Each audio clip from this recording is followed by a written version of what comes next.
कॅपॅसिटरचे आता आणखी काही प्रॉब्लेम्स आपण स्टडी करूया. Find the equivalent capacitance between A and B. Okay, and diagram is shown like this.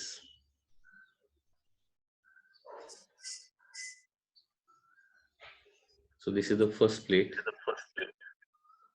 This is second plate. And area between the plates is filled like this.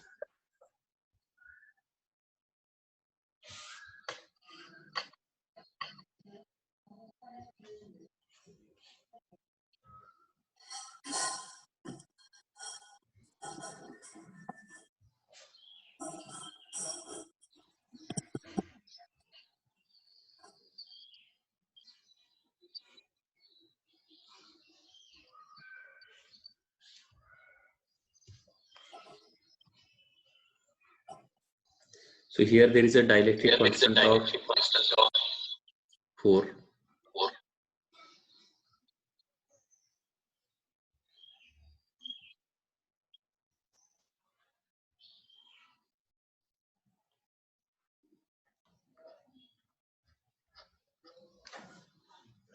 Then here dielectric constant is of 3 and here dielectric constant is of 6. And connections are provided like this. So here we can say that there are 3 capacitors. Okay, here are the 3 capacitors. For dielectric constant 4 there is 1 capacitor, then for there is a C2 capacitor, and for 6 there is a, for example, C3 capacitor. Now can you tell me which are in series and which are in parallel?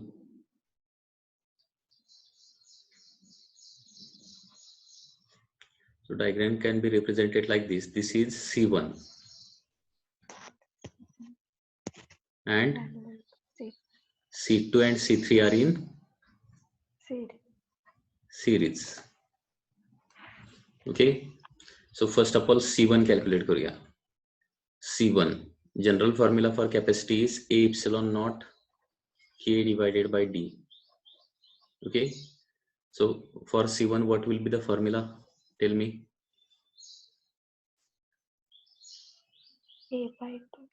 A by 2 epsilon naught, dielectric constant is 4 divided by distance as it is D, and therefore this is 2 times A epsilon naught by D. Second capacitor is here.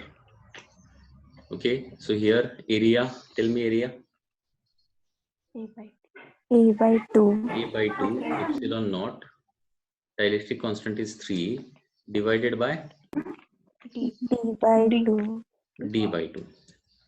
So therefore it will become A epsilon naught, 2 get cancelled, 3 times A epsilon naught by D, and C3 will be equal to, area is once again A by 2 epsilon naught, dielectric constant is 6 divided by distance D by 2. D by 2, and therefore it is 6 A epsilon naught by D.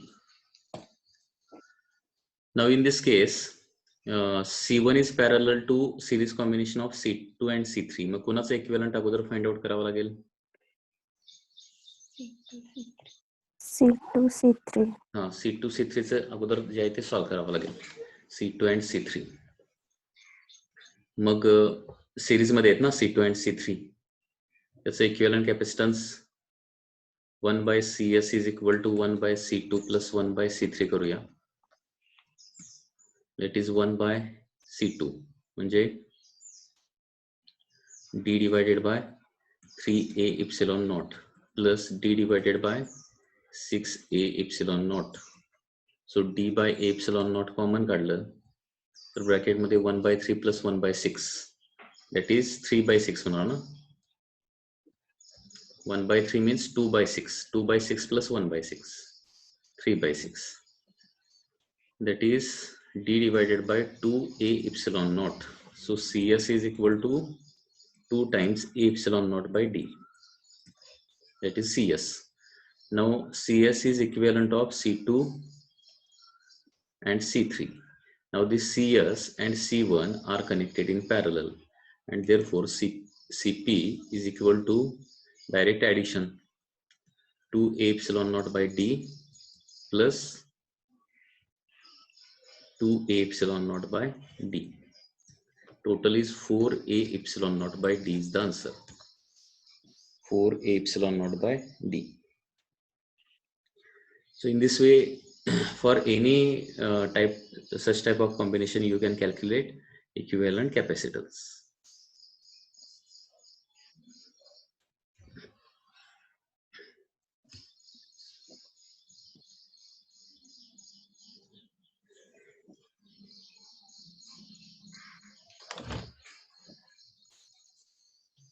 Next question, find PD and charge on each capacitor as shown in figure. Next question is like this.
$60 volt. Capacitance are 3 microfarad, 6 microfarad, 9 microfarad, and 18 microfarad. So this is the given combination.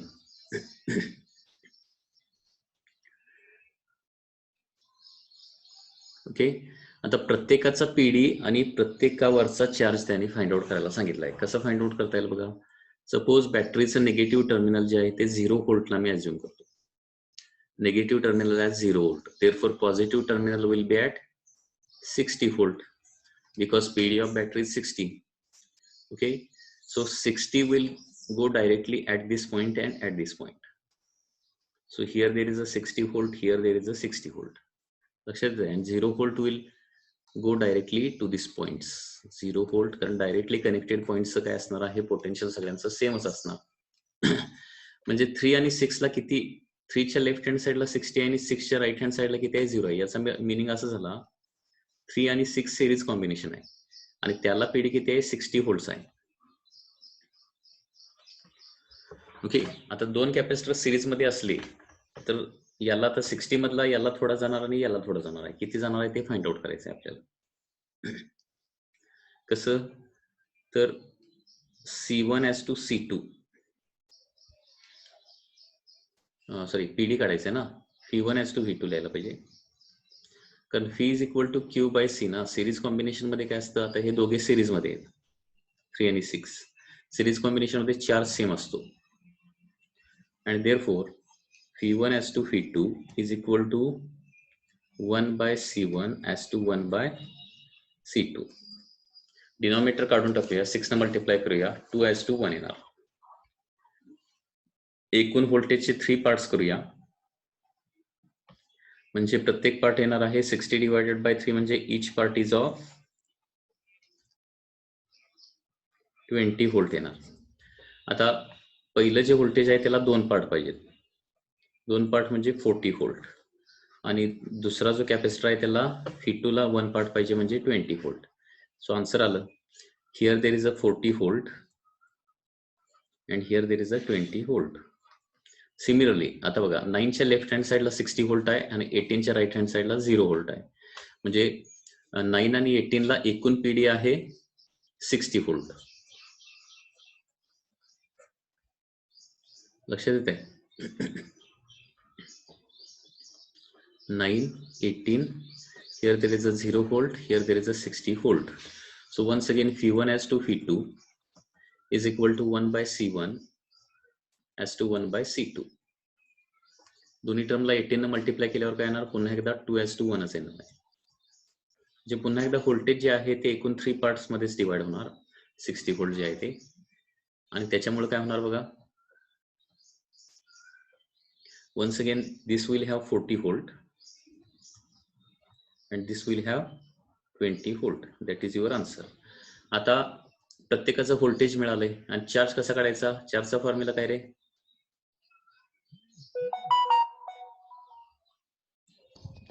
CV. Charge on 3 microfarad 40 into 3 म्हणजे 120 microcoulomb. Charge on 6 microfarad is 20 into 6, that is 120 microcoulomb. Series मध्ये दोघांच्यावर charge तेवढाच असला पाहिजे. त्याच्यानंतर charge on 9 microfarad, that is 40 into 9, 360 microcoulomb. आणि 18 वर charge on 18 microfarad will be that is voltage 20 आणि कॅपॅसिटी 18 आहे ना. 18 into 20 म्हणजे पुन्हा एकदा 360 मायक्रोकुलमच येणार. Okay, so this is your answer. Book मध्ये वेगळ्या मेथडनं सोडवलेलं आहे, ती मेथड देखील बघा, पण हे असं लक्षात आलं पाहिजे. याच्यामध्ये कोणाला डाऊट आहे का?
Next there is one more circuit like this. There are 3 capacitors connected parallel.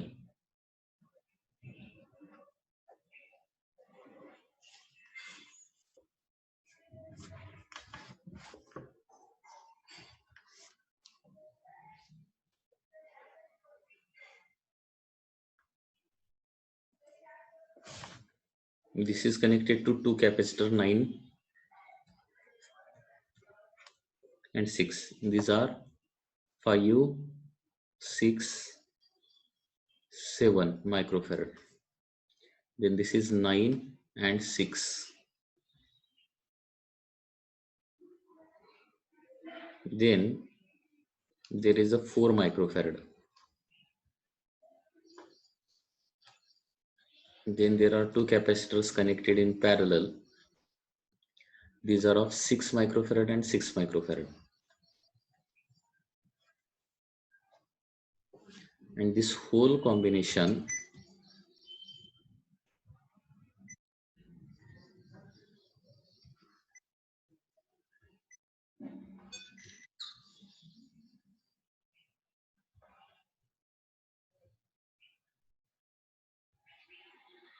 is connected to a battery.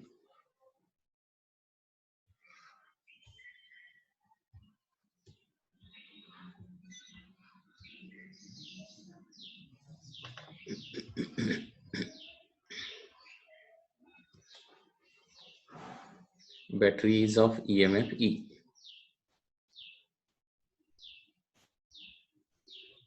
If charge on 5 microfarad capacitor is 50 microcoulomb, याच्यातला 5 microfarad जो आहे याच्यावरचा चार्ज दिलाय. 5 microfarad कॅपॅसिटर वर चार्ज किती आहे, 50 microcoulomb आहे. Then find potential difference of 4 microfarad. तर याचा पीडी काढायला सांगितलंय.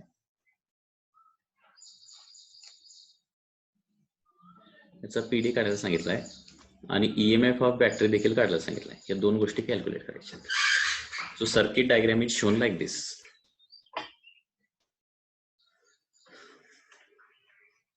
जरा विचार करा, बघूया काय करता येईल.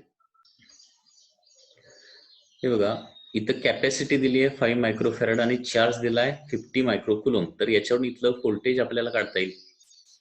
ओके, इथला पीडी किती येणार बघा. पीडी कसं काढायचं. So PD across 5 microcoulomb charge PD is equal to formula काय आहे, क्यू बाय सी. चार्ज किती आहे 50 मायक्रोकुलम डिवायडेड बाय कॅपॅसिटी किती आहे 5 microfarad. So it is of 10 volt.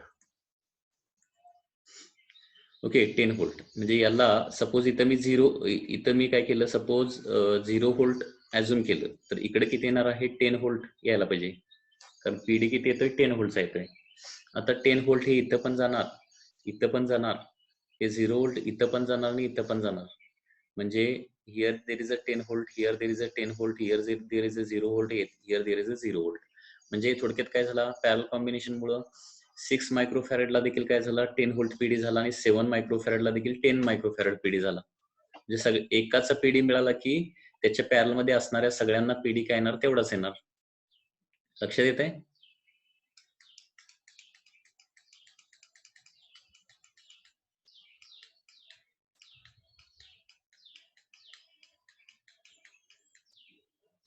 Okay, so याचा पीडी म्हणजे हा पॉइंट आणि हा पॉइंट, या दोन पॉइंट्स दरम्यान पीडी येणार आहे 10 व्होल्ट.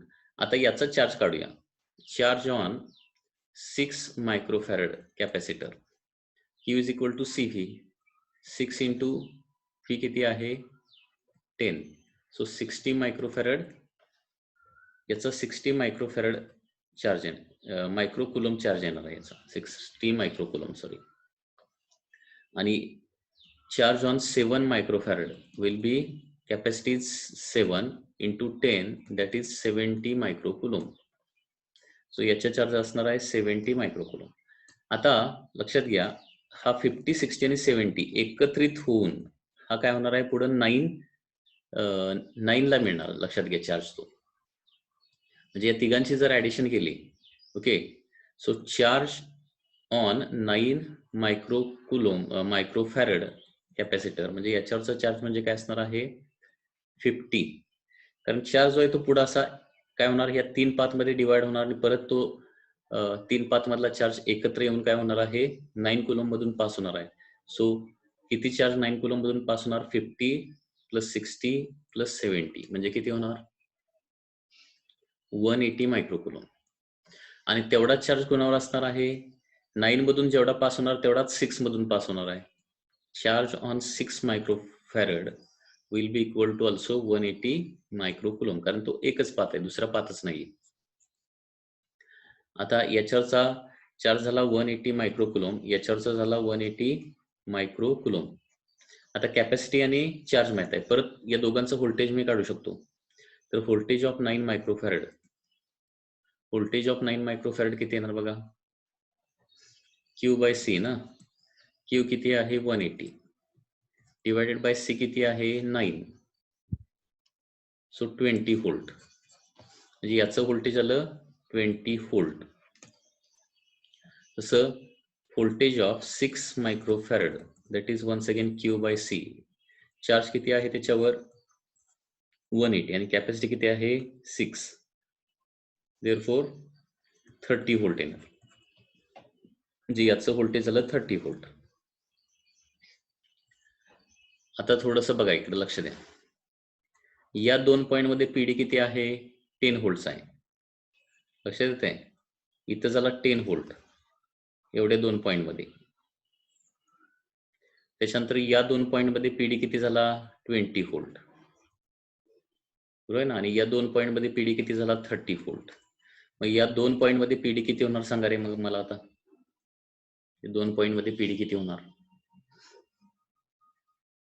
ऍडिशन होणार ना सगळ्याची, 60 व्होल्ट येणार आहे.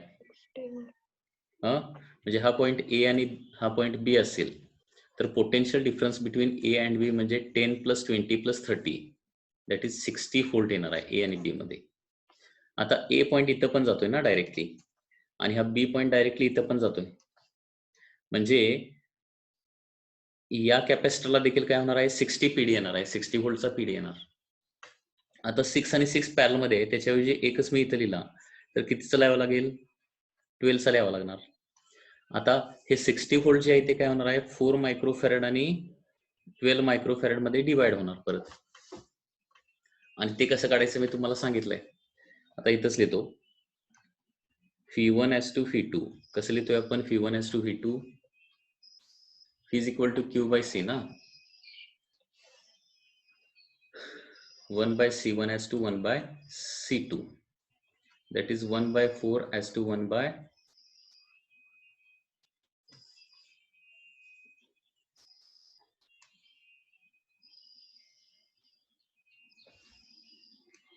1 by C1 as to 1 by C2, 1 by 4 as to 1 by 12, that is 12 न मल्टिप्लाय केलं तर 3 as to 1 येणार.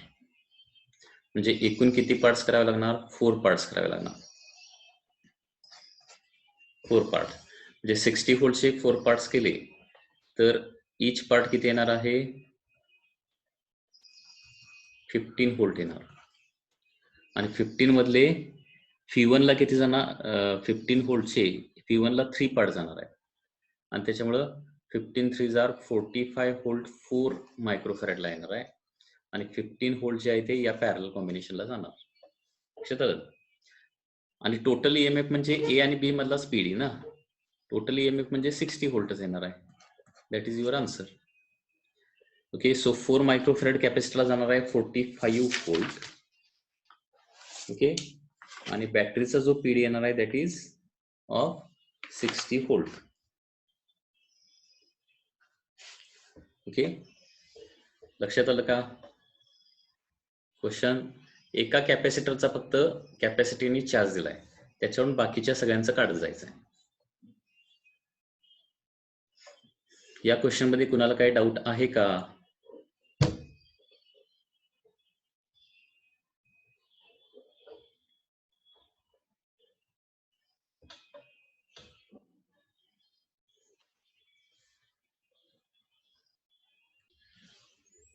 If there are number of plates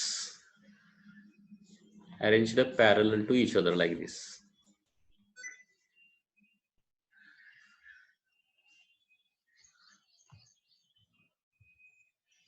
okay, and alternate plates are connected to positive, म्हणजे ही प्लेट त्याच्यानंतर ही plate, after that this plate, okay, and remaining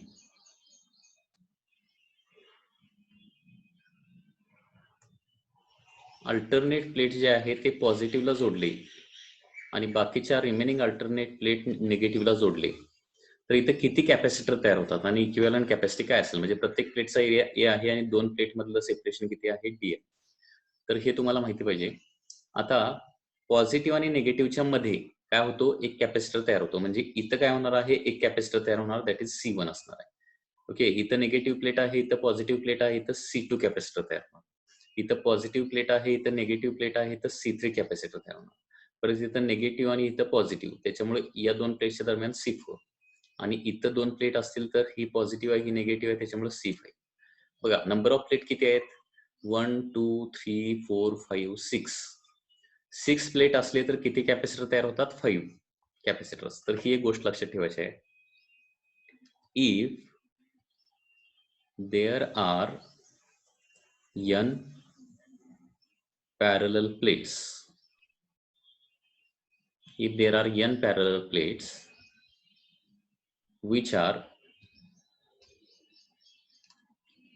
alternately connected to positive and negative, म्हणजे parallel n parallel plates आहेत आणि त्याच्यामधले alternate plate या पॉझिटिव्हला आणि अल्टरनेट प्लेट या निगेटिव्हला जोडलेले असतील तरच ही केस यूज करायची आहे. लक्षात घ्या. connected to positive and negative plate, then equivalent capacitance काय होणार बघा, हे सगळे कॅपॅसिटर पॅरलल मध्ये येणार आहेत. ओके, किती कॅपॅसिटर तयार होणार इथं?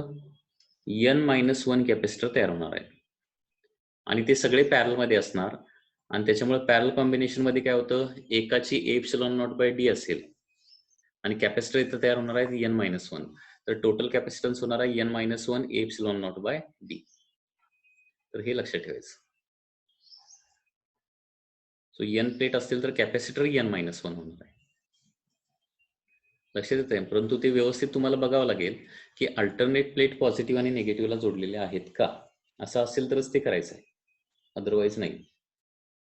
याच्यापेक्षा वेगळी अरेंजमेंट पण अशी असू शकते. Suppose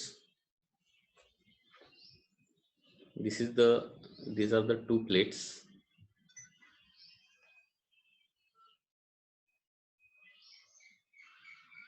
which are connected like this.